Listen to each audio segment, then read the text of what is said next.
Side खबरों के लिए सब्सक्राइब करें फ्लेम मीडिया और उसके बाद बेल आइकन को प्रेस करें ताकि सबसे पहले आपको मिले एक्सक्लूसिव खबरें।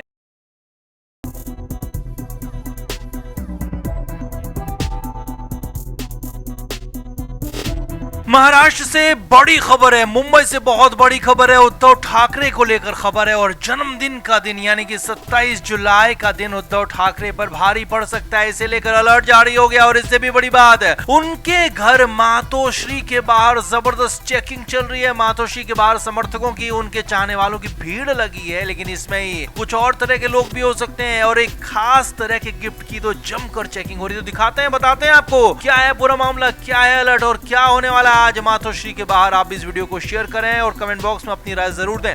तो उद्धव ठाकरे 27 जुलाई को अपना जन्मदिन मना रहे हैं। उद्धव ठाकरे 64 साल के हो चुके हैं। वैसे तो कई बड़े कार्यक्रमों की कोई प्लानिंग की नहीं गई थी, लेकिन फिर भी समर्थक उनके घर के बाहर पहुंच रहे हैं। सुबह से ही मुंबई में उनके घर यानी कि मातोश्री के बाहर जबरदस्त भीड़ है, लोग पहुंच रहे हैं, समर्थक पहुंच रहे हैं और इन्हीं समर्थकों के बीच में कुछ अलग तरह के एलिमेंट पहुंच सकते हैं। यही अलर्ट है, जी हाँ, यही खबर है, यही अलर्ट है। मुंबई पुलिस को अलर्ट मिला कि उद्धव ठाकरे की सुरक्षा बढ़ाई जाए और इस बात की आशंका जताई जा रही थी कि उद्धव ठाकरे पर जन्मदिन के दिन हमला हो सकता है, बड़ा हमला हो सकता है और इसे लेकर जबरदस्त बवाल हो गया। हालांकि पहले तो पुलिस के पहुंचने पर उद्धव ठाकरे के कार्यकर्ताओं ने खासी नाराजगी जताई, क्योंकि उन्हें हो सकता है लग रहा हो कि शिंदे गुट ने पुलिस को वहां भेजा है। लेकिन जब अलर्ट की बात बताई गई तो मामला अलग ही निकला। उद्धव ठाकरे से मिलने के लिए कई लोगों का तांता लगा हुआ है, आमदार से लेकर खासदार तक पहुंच रहे हैं, कार्यकर्ताओं का हुजूम पहुंच रहा है, कई और भी उद्योग जगत के लोग भी पहुंच रहे हैं और सभी अपने अपने तरह का गिफ्ट लेकर आ रहे हैं। अब एक खास तरह के गिफ्ट की ज्यादा चेकिंग हो रही है। वैसे तो सभी तरह के गिफ्ट चेक किए जा रहे हैं, लेकिन जो गिफ्ट बॉक्स में लेकर आ रहे हैं वो बॉक्स खास तौर पर ज्यादा चेक हो रहे हैं, उनकी चेकिंग हो रही है। हालांकि फूल वाले बुके भी चेक हो रहे हैं, मगर गिफ्ट बॉक्स ज्यादा चेकिंग की जा रही है, क्योंकि बॉक्स के अंदर कुछ और तो नहीं। लिहाजा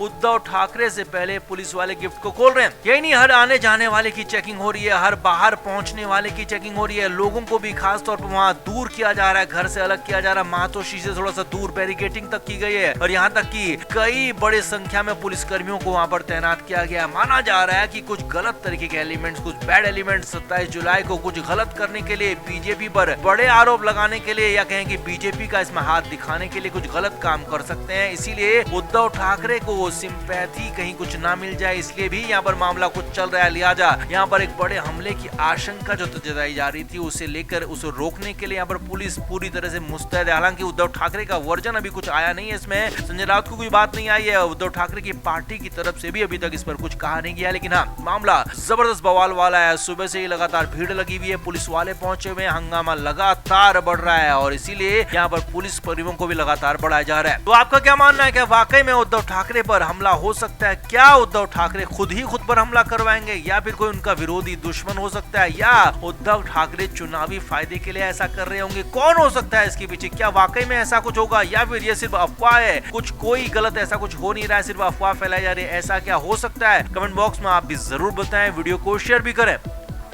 तो उद्धव ठाकरे पर मुस्लिमों को लेकर जो आरोप लगते रहे, उस पर पहली बार बड़ा खुलासा हुआ और ये खुलासा राज ठाकरे की तरफ से हुआ है, राज ठाकरे की पार्टी एमएनएस की तरफ से हुआ है। असल में लोकसभा चुनाव में उद्धव ठाकरे को बहुत सारा मुस्लिम वोट मिला था और उसी के दम पर लोकसभा चुनाव में ठाकरे की पार्टी ने काफी अच्छा प्रदर्शन भी किया था। 9 सीटें, जी हाँ 9 लोकसभा सीटें जीतने में कामयाब रही और इतनी सारी सीटें जीतने के पीछे महाराष्ट्र में बड़ी संख्या में मौजूद मुस्लिम वोट को माना गया और उद्धव ठाकरे पर फिर से आरोप लगे कि वो मुस्लिम परस्त हो गए हैं। अब इसी को लेकर बड़ा खुलासा राज ठाकरे की तरफ से हुआ है। राज ठाकरे की तरफ से बोलते हुए उनकी पार्टी महाराष्ट्र नवनिर्माण सेना के नेता प्रकाश महाजन ने उद्धव ठाकरे पर हमला किया।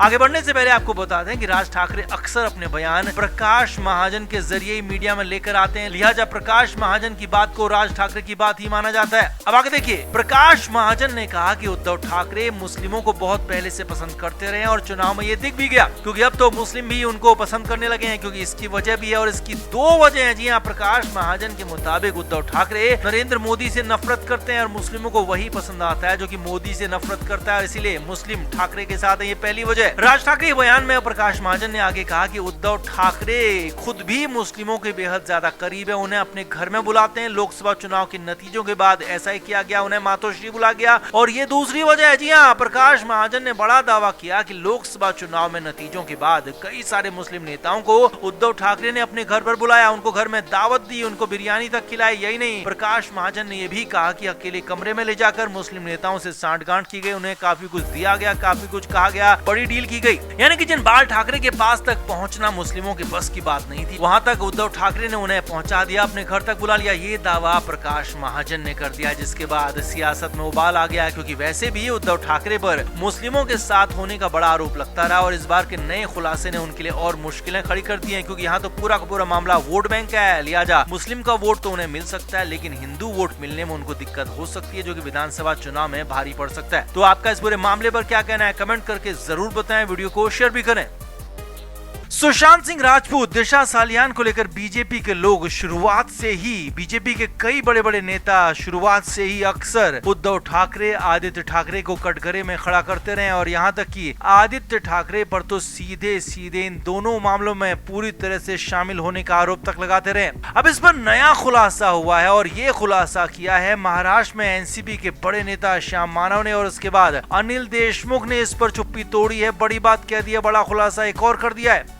एनसीपी नेता श्याम मानव ने मंगलवार की शाम को प्रेस कॉन्फ्रेंस में खुलासा किया कि दिशा सालियान और सुशांत केस के बाद महाराष्ट्र में खासी पॉलिटिक्स चल रही थी और एक दूसरे पर आरोपों के दौर चल रहे थे, आरोप लगाए जा रहे थे, और उस वक्त महाराष्ट्र में उद्धव ठाकरे की सरकार थी, जिसमें कांग्रेस और एनसीपी दोनों पार्टियां शामिल थी। श्याम मानव के मुताबिक आदित्य ठाकरे ने दिशा सालियान के साथ गलत काम किया, उसी रात यानी कि 8 जून 2020 की रात में गलत काम किया गया और फिर बालकनी से धक्का दे दिया गया, जिसके बाद दिशा सालियान की मौत हो गई। ये स्टेटमेंट उनसे दिलवाने की कोशिश हुई थी। जी हाँ, ये बड़ा दावा श्याम मानव ने किया है कि उनसे कहा गया कि इस पूरे मामले में उद्धव ठाकरे और आदित्य ठाकरे के खिलाफ बयान दो, उनके खिलाफ गवाही दो और उनके बारे में ये सब कुछ कहो कि 8 जून की रात को गलत काम किया गया, बालकनी से धक्का दिया गया, आदित्य ठाकरे का नाम लो, ऐसा कहा गया, उनसे प्रेशराइज किया गया। ये दावा यहाँ पर श्याम मानव ने किया है। आदित्य ठाकरे को फंसाने का उन पर दबाव था, इसे लेकर बड़ी बड़ी केंद्रीय एजेंसियां, सीबीआई और ईडी तक का उन पर प्रेशर डाला गया। श्याम मानव की बातों को आगे बढ़ाते हुए एनसीपी शरद पवार के नेता अनिल देशमुख ने कहा कि ये सब कुछ देवेंद्र फडणवीस के इशारों पर हो रहा था और फडणवीस ही थे जो कि ये सब कुछ करवा रहे थे।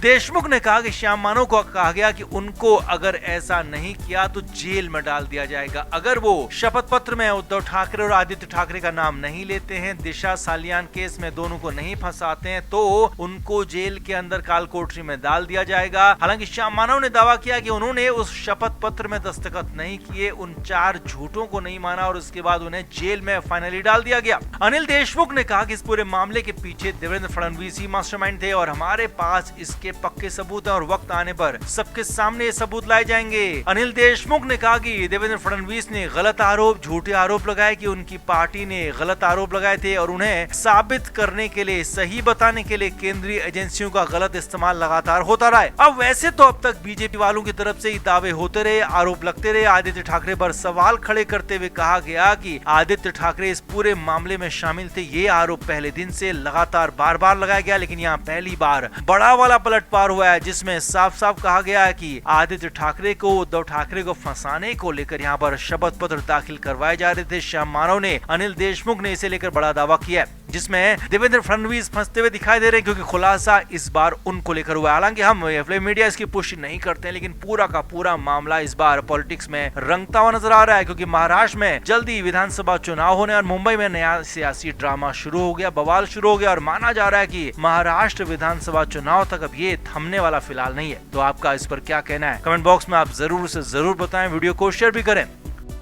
Flame media report.